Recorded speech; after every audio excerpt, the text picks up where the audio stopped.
How to find privacy and security help settings on Instagram on iOS phone.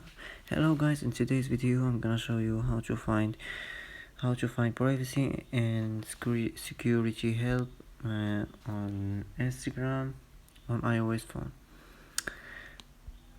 As you see here, after you click on your profile icon, click on these three lines, click settings and privacy, and now scroll down and you will see help. Click on it, and now you will see privacy and security help. Click on it, and now as you see, you can manage your account, you can customize your experience, and you can also report content you don't like.